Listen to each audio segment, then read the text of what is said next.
área para onde estávamos indo na Europa Oriental era conhecida por sua radioatividade.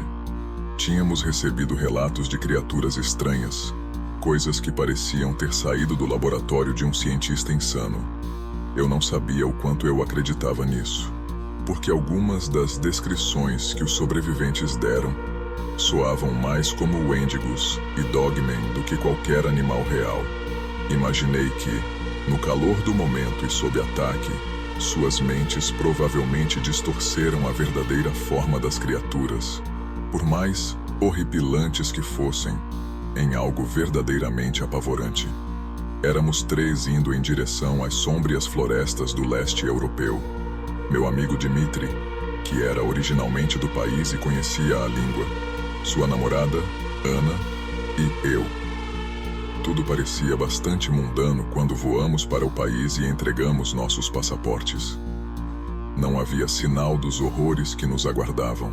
As primeiras cidades que encontramos pareciam idílicas o suficiente enquanto dirigíamos por elas, em um carro alugado. Fazendas isoladas com vacas e galinhas pontilhavam a paisagem. Campos abundantes de trigo, batatas e milho se estendiam por todos os lados. A terra preta, aqui, era fértil, eu sabia. Conforme nos aprofundamos na zona de radiação, no entanto, as casas e fazendas começaram a parecer abandonadas e dilapidadas, os campos estéreis e mortos. Meu Deus, murmurei, mais para mim mesmo do que para meus amigos. Este lugar parece ter sofrido com o apocalipse. Sim, disse Dmitri severamente, um apocalipse nuclear. Sinto que o bíblico é muito mais otimista do que o verdadeiro apocalipse será. Na realidade, não haverá arrebatamento, nenhuma vitória da luz sobre as trevas. Se houver uma terceira guerra mundial, todas as grandes cidades serão consumidas pelo fogo nuclear. Ele lançará ônibus e carros a milhares de metros no ar, espalhando corpos nos céus em chamas. Ruas inteiras desabarão, prendendo incontáveis milhões sob os escombros. É um pensamento alegre, Ana comentou, seus olhos azuis escuros olhando para fora da janela. Eu vi o reflexo de olhos brancos deslizando pelo mato lá fora. Pequenos animais que desapareciam diante do rugido do motor que se aproximava. Quão longe é? Perguntei, sentindo enjoo e ansiedade. As estradas sinuosas aqui serpenteavam por inúmeras colinas. Isso me lembrou de dirigir por partes do norte da Califórnia antes, quando eu vomitava pela janela. Ana e Dmitri pareciam não ser afetados, no entanto. Amaldiçoei meu estômago, que sempre estava se tornando traidor para mim. É um tempo, cara, disse Dmitri. Este país é enorme, provavelmente mais 3 ou 4 horas de carro. E então temos que começar a andar. Ainda bem que saímos antes do amanhecer, disse Ana, sufocando um bocejo. Ela tinha uma lata de uma imitação barata de Red Bull russo. Uma porcaria verde fluorescente que cheirava a produtos químicos. Mas ela bebeu como se fosse o melhor vinho francês.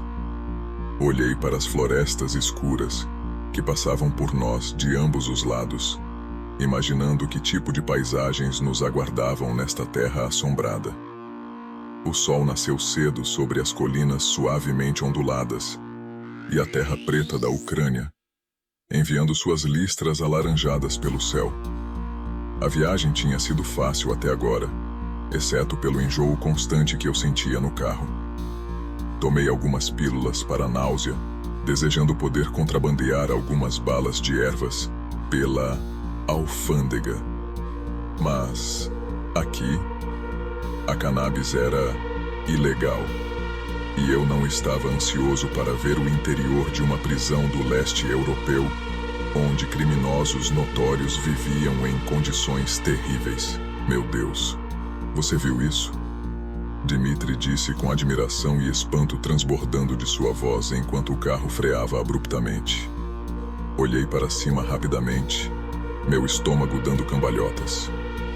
Mas o que vi do outro lado da estrada imediatamente me trouxe de volta ao momento. Dmitri apontou uma mão tatuada para a visão. Isso é real? Ana perguntou. Eu só conseguia balançar a cabeça enquanto todos nós olhávamos para o urso morto que estava deitado na estrada rachada, seus olhos inertes nos encarando. Notei imediatamente que o urso tinha patas extras em seus braços. Garras manchadas de sangue projetavam-se nitidamente de suas 4 patas, cada uma parecendo ter 7 dedos. Seus pés pareciam atrofiados e torcidos, como as raízes de uma árvore. Um braço extra saía da frente de seu peito, um crescimento carnudo branco e pálido emergindo de seu externo. O membro mutante parecia mal formado e sem ossos, causando uma sensação de repulsa enquanto eu o olhava. Ele balançava suavemente no vento forte que rodopiava pelas colinas ao redor. Bem, acho que os rumores são verdadeiros, Dimitri disse lentamente, seus olhos tão arregalados e animados quanto os de uma criança. Você consegue imaginar que outros tipos de coisas devem estar espreitando nessas florestas? Isso vai dar um documentário realmente incrível. Ana assentiu, brincando com uma pequena câmera digital portátil que ela levava para todo lugar. Ela queria fazer um vídeo que finalmente se tornasse viral na internet e a ajudasse a ganhar algum reconhecimento por seu trabalho.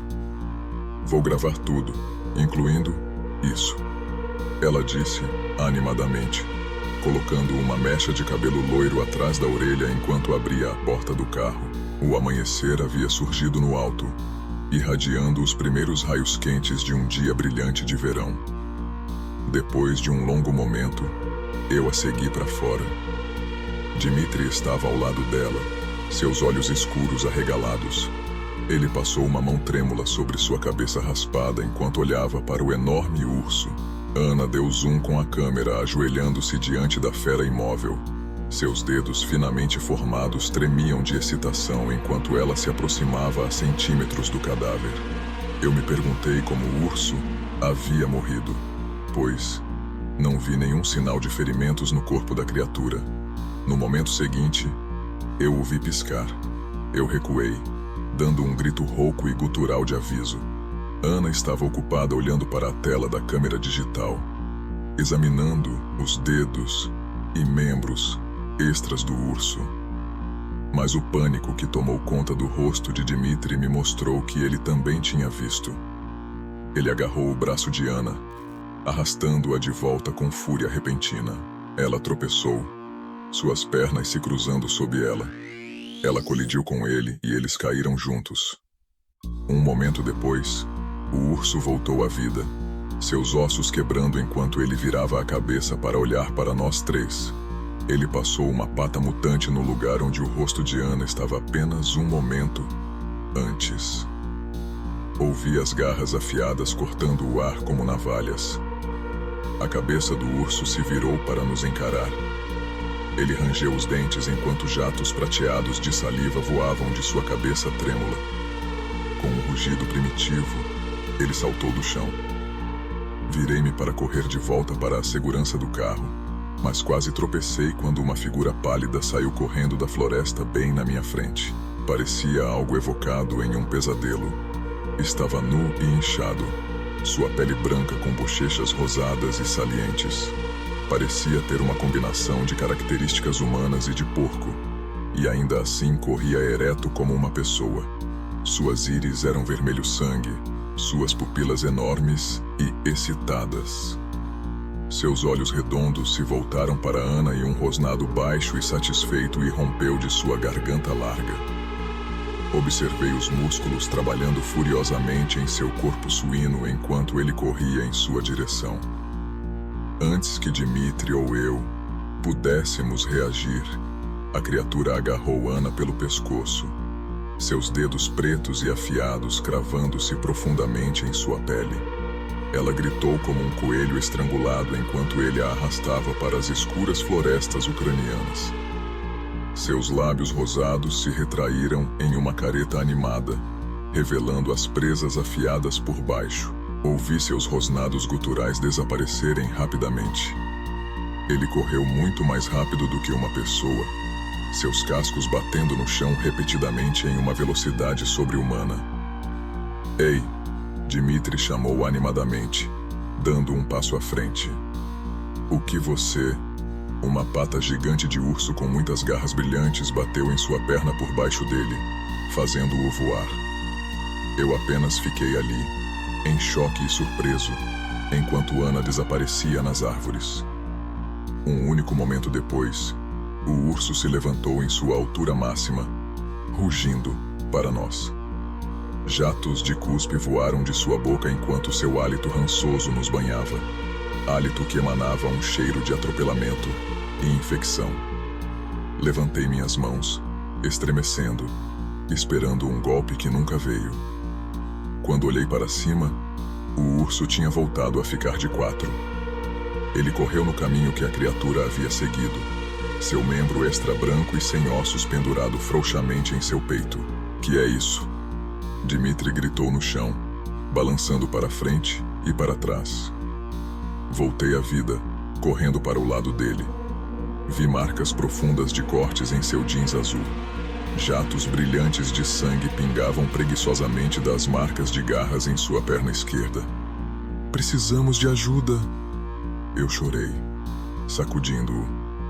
Seus olhos pareciam distantes e confusos, como se ele não percebesse completamente o que estava acontecendo. Precisamos voltar e chamar a polícia. A polícia? Ele perguntou rindo. A polícia aqui não fará nada. Você acha que eles vão viajar para a zona de radioatividade só por uma pessoa desaparecida? Ele balançou a cabeça severamente antes de estender a mão para mim. Ajude-me a levantar. Tem um kit de primeiros socorros no carro. Precisamos fazer um curativo. Depois vamos atrás de Ana. Não tínhamos como pedir ajuda. Os telefones tão longe em Chernobyl não funcionavam, e nunca houve torres de celular construídas na Terra Silenciosa. Depois que Dmitri desinfetou e enfaixou as pernas, ele vasculhou o porta-malas, procurando por armas. Não tem nada de bom aqui, ele disse desanimado. Um pouco de spray de pimenta, algumas facas. Que bem isso vai fazer contra esses monstros mutantes? Precisamos de um AK-47. Eu concordei. Pena que não estamos nos Iowa, eu disse. As únicas armas que você vai ter por aqui são aquelas que você tira dos corpos dos soldados. Se ao menos, ele murmurou tristemente, me entregando uma grande faca dobrável. Temos uma lata de spray de pimenta, 3 facas e uma chave de roda. Não é exatamente um arsenal. Eu realmente não queria entrar naquela floresta escura, mas pensar em Ana sendo torturada ou assassinada me fez sentir doente e fraco. Balancei a cabeça, mentalmente dividido. Aqui, pegue o spray de pimenta também. Eu vou pegar a chave de roda e uma faca, ele continuou, forçando a lata preta em meus dedos dormentes. Você está pronto para isso? Absolutamente não, eu disse. Acho que deveríamos tentar encontrar ajuda. Se nós dois formos lá e formos massacrados, ninguém nunca encontrará Ana. A cidade mais próxima fica 2 horas a oeste daqui, ele respondeu friamente. Quando conseguirmos ajuda, o rastro dela terá esfriado. Levará pelo menos 5 ou 6 horas para trazer qualquer resgate para cá. Não, precisamos fazer isso. E precisamos fazer agora. Se você não quiser vir, eu vou, eu disse severamente, meu coração batendo forte. Vamos fazer isso. Dmitri tinha uma história trágica. Quando criança, morando na Ucrânia, ele foi sequestrado por um vizinho insano e mantido em um buraco de terra do lado de fora por semanas, vivendo em condições terríveis e sofrendo de fome. Ele disse que o homem jogava uma crosta de pão velho ou um bolo de arroz na lama e nos dejetos humanos a cada poucos dias. Dmitri tirava a comida, limpava as fezes e comia. Estremeci, lembrando das histórias macabras que ele me contou. Eu sabia que ele tinha uma razão pessoal para garantir que Ana não fosse submetida ao mesmo sofrimento interminável, mesmo que isso significasse sua própria morte. O urso e a criatura porco deixaram um rastro claro de arbustos quebrados e galhos partidos serpenteando pela floresta. Lado a lado, nos movemos cautelosamente à frente, constantemente verificando nossas costas. mas não vimos sinais de movimento e não ouvimos nada. Mais à frente, as árvores se abriram abruptamente, deixando a luz dourada do sol fluir para baixo. Piscando rapidamente, deixamos a floresta para trás. Saímos para um campo no meio de um vale cercado por colinas altas e sombrias. A grama e as ervas daninhas ondulavam em ondas enquanto o vento passava por nós. Formados em um semicírculo à nossa frente, esqueletos humanos jaziam silenciosamente. Eles olhavam para o vasto céu azul, com crânios sorridentes e órbitas vazias. Alguns ainda tinham tiras de carne e ligamentos putrefatos agarrados aos ossos. Animais haviam espalhado alguns dos corpos, mas outros jaziam completos, como cadáveres em uma tumba. Crânios humanos, ossos das pernas e ossos dos braços jaziam espalhados aleatoriamente pelo campo, suas superfícies amareladas e rachadas com a idade. Pareciam pomar de ossos. "O que estamos vendo agora?" sussurrei, olhando furtivamente para o campo de ossos. Uma parte insana da minha mente se perguntou se eles poderiam ressuscitar dos mortos e vir atrás de nós. Comparado ao que já tínhamos visto neste lugar de pesadelos, não parecia tão absurdo. "Cadáveres", disse Dmitri com seriedade. "Vítimas do acidente nuclear?" perguntei. Ele balançou a cabeça apontando para alguns dos corpos mais frescos por perto. Suas gargantas pareciam ter sido arrancadas. Os ossos de seus pescoços exibiam marcas profundas de mordidas. O mais próximo de nós tinha seus dedos esqueléticos enrolados em uma garrafa de vidro com um pedaço de papel enrolado dentro e uma rolha inserida na parte superior. Ajoelhei-me, erguendo os dedos para trás com ruídos suaves e estalantes. Desarrolhei a garrafa e tirei o papel. Parecia grosso em minhas mãos, como algum tipo de papel artesanal dos velhos tempos. A letra cursiva fluindo pela folha parecia ter sido escrita com uma caneta de pena com tinta de verdade. Confuso, li a carta em voz alta. Regras para sobreviver na reserva natural de Hellskin. 1. O culto conhecido como Açougueiros Dourados tem sequestrado mulheres para cruzá-las com as criaturas porcos. Eles adoram os descendentes que resultam dessas uniões como deuses. Se um membro do seu grupo for levado, você o encontrará na fazenda viva no final da floresta. 2. Se você encontrar o Senhor Bem-vindo, o enorme deus porco com olhos na testa, você não deve deixá-lo tocar em você. 3. As cobras vermelhas só conseguem ver enquanto você se move. Se você encontrá-las, fique parado, nem respire. Cruzar mulheres com criaturas porcos? Dmitri gritou, horror se espalhando por seu rosto. Precisamos encontrá-la, mas por onde começamos? Olhei pelo campo tentando ver algum sinal de pegadas, mas parecia que centenas de animais tinham passado por este campo recentemente. Trilhas de grama alta e amassada cruzavam a enorme extensão dele, algumas delas desgastadas até virarem terra preta e pedras. Eu apenas balancei a cabeça, sem ter ideia. Um grito distante rolou pelas colinas ao redor. Veio da nossa esquerda e soou muito como Ana. Os olhos de Dmitri ficaram frios. Sem olhar para mim, ele começou a correr freneticamente em direção ao som. Ele desapareceu em segundos. "Espere", gritei, correndo do mais rápido que pude. Sua cabeça recém-raspada brilhava enquanto ele desaparecia nas árvores. Segurando a faca aberta na minha mão, meus nós dos dedos brancos de tensão e medo, eu o segui. Nós vagamos por horas pela floresta, sem nunca ouvir um segundo grito para guiar nosso caminho. Nós dois esperávamos estar indo na direção certa. Uma pequena trilha de veados serpenteando pelo mato se abriu, subindo colinas rochosas e riachos de água cristalina. Suando e nervosos, viajamos por quilômetros e quilômetros, raramente conversando. Algumas vezes, tentei fazer Dmitri desacelerar. "Como você sabe que está indo na direção certa?", perguntei. Estamos caminhando por essa trilha há 5 horas e não vimos nada. Esta era a direção de onde o grito veio, ele disse fracamente. Para onde mais eles iriam? Eles iriam querer viajar rápido com um refém. Eles pegariam uma trilha. Eu não apontei que pode haver outras trilhas, que não tínhamos a mínima ideia de para onde estávamos indo. Quando chegamos ao pico de uma montanha, puxei um pequeno contador Geiger portátil que tínhamos levado para a viagem. A radioatividade aqui era alta, muito mais alta do que a radiação de fundo normal. Eu não sabia o quão longe estávamos da usina nuclear no centro de tudo isso, mas, em um certo ponto, se tornaria muito perigoso continuar avançando. Dmitri estava ao meu lado, bebendo uma garrafa de água quando um grito soou abaixo de nós. Parecia quase animalesco, mas tinha uma estranha distorção eletrônica. Amplificado para uma cacofonia ensurdecedora, ecoou pelas árvores.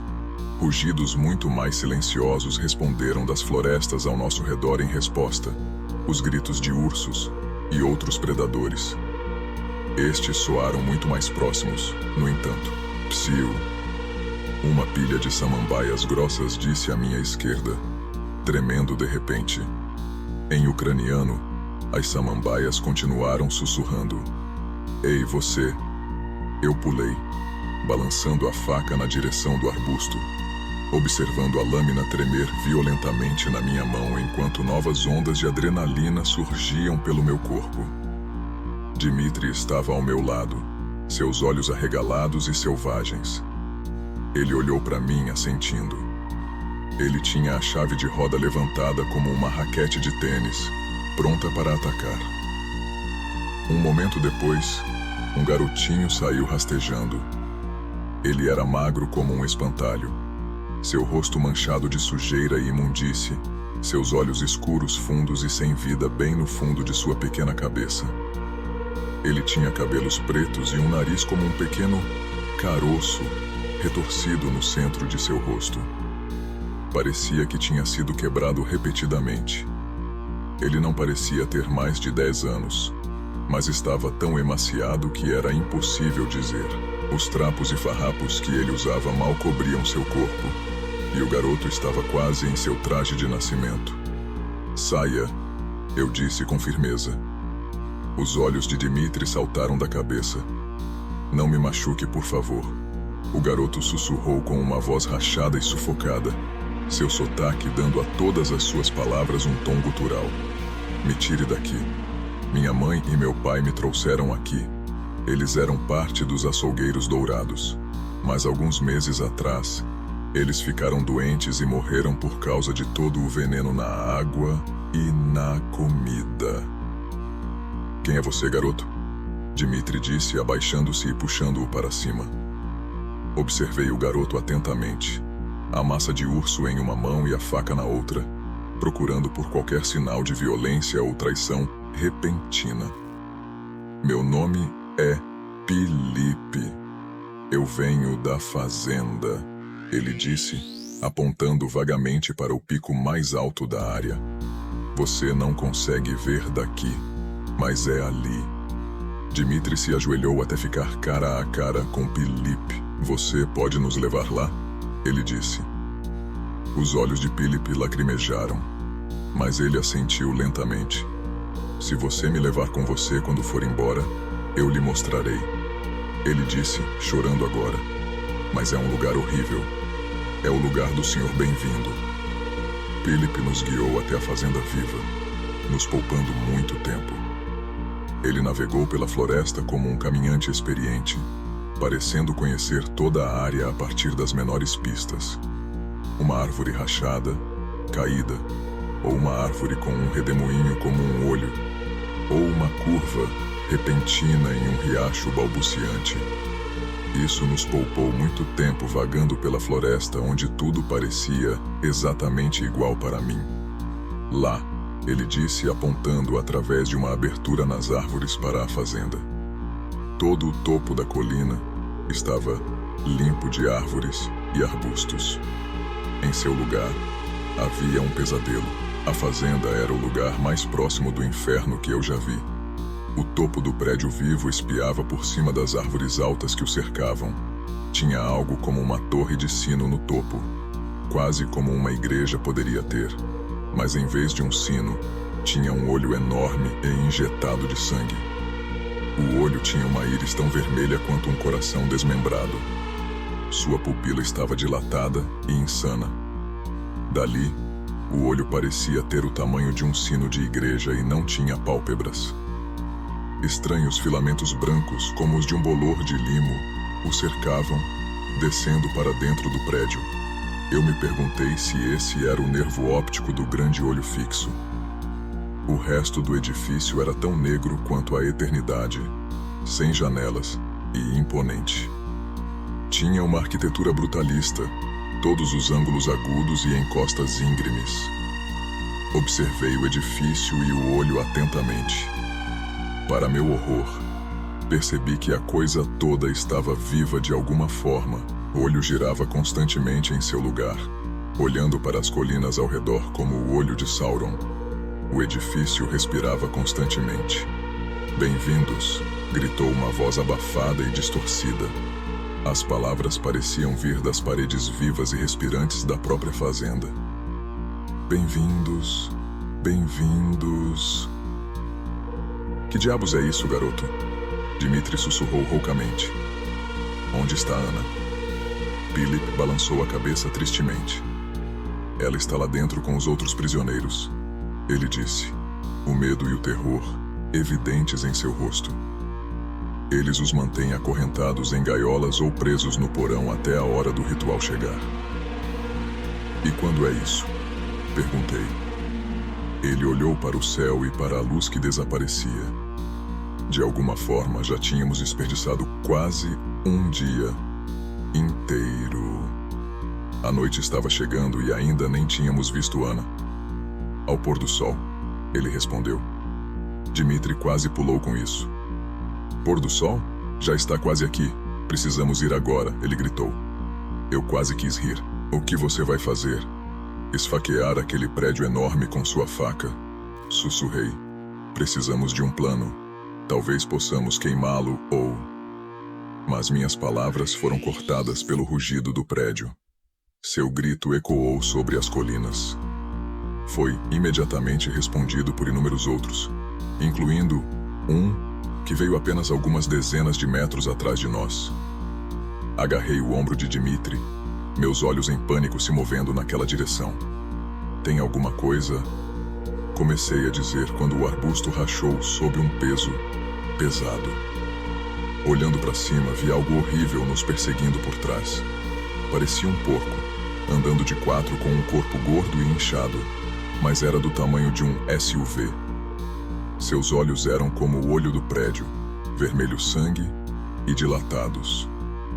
Por todo o corpo, centenas de dentes afiados cresciam de sua pele, cobrindo a carne rosa como tumores. A criatura quase parecia um porco-espinho com todas as pontas afiadas de presas projetando-se de seu corpo. Por um momento, seus olhos se arregalaram enquanto nos encarávamos. Eles se estreitaram instantaneamente quando o porco rugiu novamente e o perseguiu. Ele rangeu os dentes, abrindo e fechando a boca em um frenesi de sede de sangue. Em sua boca também, os dentes cresceram selvagens. Centenas de dentes afiados de tamanhos diferentes cresceram de suas gengivas, língua e lábios. "Corra!" gritei, agarrando o braço de Philip e o puxando do chão. O garoto tinha instintos naturais de sobrevivência e, imediatamente, começou a correr ao meu lado, para longe da criatura que se aproximava. Nós irrompemos na clareira enorme onde ficava a fazenda viva. Vi que o prédio tinha apenas uma única porta de entrada e saída, uma porta preta de celeiro que estava escancarada. Ouvi os pés de Dmitri batendo no chão atrás de mim. Os baques pesados da criatura se aproximando ficavam mais altos a cada segundo. "No celeiro", gritei, sem tempo para pensar. Era o único lugar seguro possível aqui. Corri mais rápido do que nunca em direção àquelas portas. como se fossem a entrada do próprio paraíso. Sem diminuir o ritmo, corri para dentro do prédio, tentando fechar uma das portas atrás de mim. Dmitri agarrou a outra. Com a criatura a apenas alguns segundos de distância, elas começaram a se fechar. O pequeno corpo de Pilip pressionou minha perna enquanto ele avançava, usando sua força escassa para me ajudar. A porta era extremamente pesada e difícil de mover. O prédio em si parecia ter 6 ou 7 andares de altura, e as portas do celeiro tinham quase 1/3 dessa altura. Com um rangido torturado, elas se fecharam com força. Uma única respiração depois, algo pesado bateu contra o outro tamanho, como se tivesse sido atingido por um ariete, mas a porta aguentou. Rapidamente, Dmitri e eu pegamos uma tábua grande encostada na parede e a enfiamos nos suportes em ambos os lados da porta, trancando-a por dentro. Notei o quão frio e escuro estava aqui, como se eu tivesse entrado em uma caverna. Virei-me, observando o interior da fazenda viva pela primeira vez. Naquele momento, tive que reprimir um grito que brotava em minha garganta. Centenas de mulheres presas se alinhavam em ambos os lados do celeiro. Elas estavam empilhadas uma em cima da outra, como celas de prisão. Vestindo trapos imundos e manchados de sangue, a maioria delas olhava silenciosamente para nós com olhos mortos e assombrados. Percebi que a maioria tinha 20 ou 30 anos, mas seus olhos pareciam ter séculos de idade. Ao longo da parede do fundo, um porco enorme se alinhava na parede, posicionado como Jesus na cruz. Ele era tão alto quanto o próprio celeiro. Olhos extras cobriam seu rosto, uma dúzia deles posicionados em todas as suas bochechas e testa. Do topo de sua cabeça, vi filamentos brancos subindo para a torre do sino. Seus muitos olhos vermelho-sangue focados em nós, tão imóveis quanto a morte. "Bem-vindo", ele sibilou. "Bem-vindo." Seus membros estavam acorrentados à parede. Enormes elos enferrujados, entrelaçados ao redor de seu corpo, impedindo o senhor Bem-vindo de se mover. "Ana!" Dmitri gritou, olhando ao redor freneticamente. Não havia mais ninguém aqui que eu pudesse ver, exceto o senhor Bem-vindo e todos os reféns. "Ana, onde você está?" "Não grite", Pilip disse numa voz baixa e sufocada pelo medo. "Por favor, não grite." Mas era tarde demais. Quando as últimas palavras de Dmitri desapareceram, alçapões construídos no chão preto do celeiro se abriram. Dezenas de ursos mutantes e criaturas porcos saíram furtivamente, seus olhos predadores, nos examinando com fome e raiva. "Maldição!" Dmitri gritou, correndo de volta para a porta ao meu lado. Freneticamente, nós três puxamos a tábua e a jogamos no chão carnudo com um barulho. Enquanto assobios e rosnados irrompiam ao nosso redor e os predadores rastejavam em nossa direção em um semicírculo, a porta do celeiro se abriu. Já era noite agora, a escuridão se esgueirando como uma cortina descendente. Nenhuma criatura de porco nos esperava do outro lado, mas algo pior parecia estar se esgueirando para fora da floresta. Vi cobras da cor de sangue coagulado deslizando à frente. Cada uma era do tamanho de um trator-reboque, mas faziam muito pouco barulho. Um assobio ocasional rasgava o ar, mas elas caçavam silenciosamente. Enquanto eu estava no campo em frente ao celeiro, uma terra de ninguém de proporções infernais. A certeza da morte caiu sobre meu coração como mãos esqueléticas agarrando. Olhei para o garotinho tristemente. Ele me deu um sorriso fraco, embora seus olhos estivessem aterrorizados. "Acho que estamos ferrados", Dmitri sussurrou ao meu lado. Eu apenas assenti.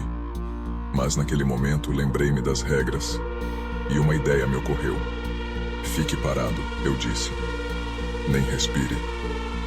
Pilip e Dmitri olharam para mim estranhamente.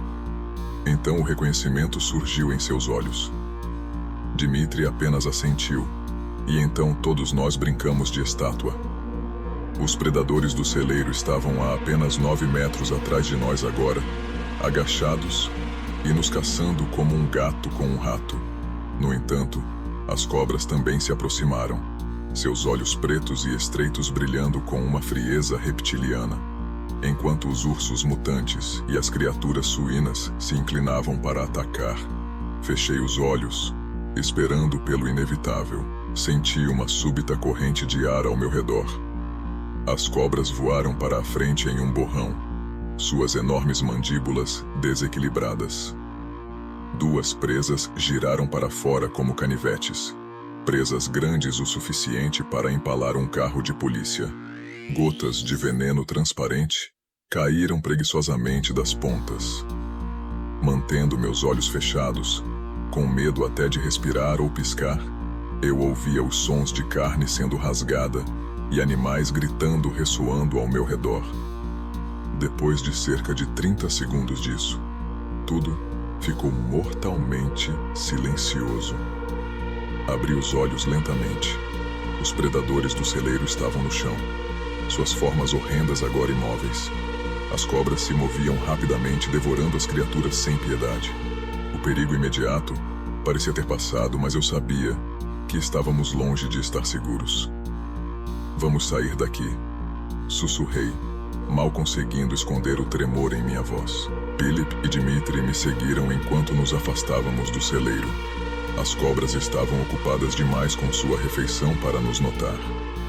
Continuamos em direção à floresta, com a fazenda viva ficando para trás. O céu estava agora completamente escuro, e a lua cheia lançava uma luz prateada sobre a paisagem infernal. Chegamos a uma área mais densa da floresta onde nos escondemos atrás de uma grande árvore. Temos que voltar e salvar Ana, Dmitri disse, a determinação em seus olhos. Não podemos deixar ela lá. Eu sei, respondi, mas precisamos de um plano. Não podemos simplesmente voltar e esperar que tudo dê certo. Philip, ainda ofegante, olhou para nós com uma expressão grave. Há um lugar, uma caverna nas colinas. Podemos nos esconder lá até amanhecer. É seguro e fora do alcance das cobras. Vamos lá, concordei. Precisamos de um lugar seguro para pensar e planejar nosso próximo movimento. Com Philip nos guiando novamente, nos dirigimos para a caverna. A floresta estava silenciosa, exceto pelos nossos passos e respirações rápidas. Chegamos à entrada da caverna pouco depois. Era uma abertura estreita, escondida por vegetação densa. Philip se esgueirou primeiro, seguido por Dmitri e depois por mim. A caverna era pequena, mas o suficiente para nos abrigar. O ar estava frio e úmido, mas era um alívio estar fora do alcance dos horrores da fazenda viva. Sentamo-nos no chão rochoso, exaustos, mas aliviados por estarmos a salvo, pelo menos por enquanto. Philip, você sabe alguma coisa sobre o ritual que eles estão planejando? Perguntei, tentando entender melhor a situação. Ele balançou a cabeça. Ouvi falar que eles precisam de sangue novo, de alguém especial. Ana é especial. Ela tem um poder, uma conexão com algo além deste mundo. Eles acreditam que sacrificá-la vai lhes dar controle total sobre a fazenda viva e os horrores que ela contém. Então temos que impedir isso, disse Dmitri, apertando os punhos. Não importa o que aconteça. Vamos descansar um pouco, sugeri. Precisamos estar em plena forma para o que vier a seguir. Encostei-me na parede da caverna, tentando encontrar uma posição confortável. Meus pensamentos estavam focados em Ana e no que precisávamos fazer para salvá-la. O tempo estava contra nós, mas eu sabia que juntos poderíamos encontrar uma maneira. Fechei os olhos, tentando acalmar minha mente. A caverna estava silenciosa, exceto pelo som suave das respirações dos meus companheiros. Na escuridão, comecei a formular um plano. Precisávamos de mais informações, e a única maneira de consegui-las era voltar para a fazenda viva. Mas, desta vez, estaríamos preparados. Pela manhã, estaríamos prontos para enfrentar nossos medos e salvar Ana. Não sei quanto tempo permanecemos imóveis como estátuas, Mas, eventualmente, alguém tocou meu ombro. Abri os olhos, surpresa. Dmitri me encarou intensamente. Eles já foram embora, ele sussurrou. Todos, exceto o senhor bem-vindo. É agora ou nunca. Assenti e, juntos, avançamos em direção à fazenda. Os alçapões ainda estavam abertos. Eu podia ouvir soluços abafados vindo do porão do prédio. Dmitri estava receoso de fazer barulho. Juntos, descemos para investigar. Encontramos um porão sombrio coberto de feno. Ferramentas de tortura estavam penduradas nas paredes. Garrotes de ferro, touros de bronze, cruzes e um verdadeiro arsenal de instrumentos cruéis, como chicotes, serras, moedores, alicates, arame farpado e outros utensílios macabros manchados de sangue. No canto vimos Ana, com as mãos amarradas à parede e mais cordas prendendo seus pés e pernas. Corremos até ela. Quando Ana viu Dmitri, desabou em um colapso nervoso. Meu Deus, vocês vieram. Por favor, me tirem daqui agora mesmo. Ela sussurrou. Eles estão vindo. O ritual vai começar em breve. Sem hesitar, começamos a cortar as cordas, libertando-a rapidamente. Precisamos ficar o mais silenciosos possível, eu disse a Ana. Podemos todos sair daqui. Vamos. À medida que subíamos do porão de volta ao andar principal da fazenda, a voz repetitiva e metálica do Senhor Bem-vindo continuava ecoando com seu mantra insano. Bem-vindos, ele dizia. Bem-vindos. Mas quando estávamos todos juntos, a voz mudou. Bem-vindos, ladrões. Ele sibilou, sua voz se transformando em um som demoníaco. Esse é meu criador. Vocês terão que descobrir o que acontece com ladrões. O pensamento das ferramentas sanguinolentas no porão me fez estremecer. O Senhor Bem-vindo inalou profundamente, seu corpo imenso e grotesco inchando. Com um rugido ameaçador, ele arrancou as correntes da parede do prédio vivo. Pus laranja e sangue escuro pingavam dos buracos. O celeiro respirava mais rápido e mais profundamente, suas paredes vibrando e brilhando enquanto uma nova vida e dor fluíam para elas. O Senhor Bem-vindo começou a se mover em nossa direção como uma máquina de destruição, avançando sobre duas pernas como uma entidade monstruosa. Seus muitos olhos sem pálpebras nunca se desviaram de nós. Os nervos ópticos desgastados que levavam à torre do sino estalaram como elásticos rompendo. Dmitri olhou para mim com uma tristeza profunda. Vá embora, ele sussurrou. Eu vou distraí-lo. Apenas leve Ana para longe, não importa o que aconteça. Antes que eu pudesse responder, ele correu em direção à abominação, segurando uma pequena e inútil faca. O Senhor Bem-vindo viu Dmitri se aproximando. Ele tentou golpeá-lo com um casco negro e afiado, mas Dmitri se esquivou, correndo para o ataque. Ele soltou um grito de guerra e começou a esfaquear o monstro nas pernas, mas o efeito foi mínimo, e isso serviu como distração. O Senhor Bem-vindo girou seu corpo colossal, caindo de volta sobre quatro patas para enfrentar a ameaça. Usando seu focinho enorme, ele golpeou Dmitri com força, lançando-o contra a parede do celeiro com um estrondo.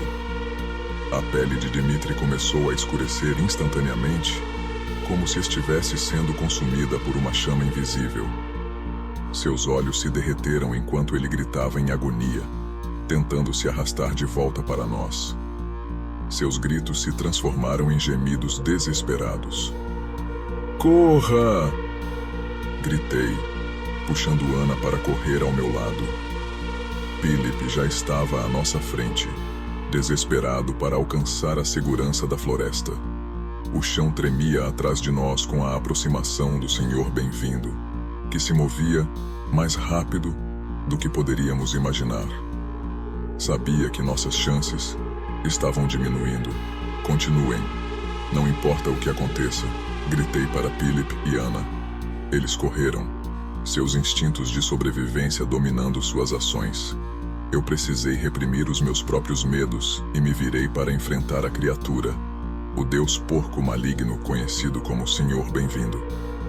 Em retrospecto, não sei se uma intervenção divina nos salvou, mas a massa de urso foi provavelmente nossa única chance de escapar. Com os olhos do Senhor Bem-vindo ao alcance, levantei a massa e mirei em seus 12 olhos. Ele não diminuiu a velocidade e tive que me desviar para evitar ser atropelado. O ar passou por mim como um trem em alta velocidade. Mas um momento depois, o Senhor Bem-vindo rugiu, não de raiva, mas de dor e confusão. Cego, ele começou a correr descontrolado em círculos, derrubando árvores gigantes. O barulho ensurdecedor enquanto ele devastava a floresta dominou a paisagem. Sem hesitar, me virei e segui Philip e Ana de volta ao carro. Contamos à polícia sobre o celeiro e os reféns, mas eles alegaram não conseguir encontrá-lo e nunca mais ouvimos nada a respeito. Agora, refletindo sobre a experiência, entendo por que Chernobyl é uma zona de exclusão. Não é apenas pela radioatividade. Há coisas que se escondem sob a superfície, coisas que se desenvolvem em lugares sombrios e podres, onde nenhum olho humano vê.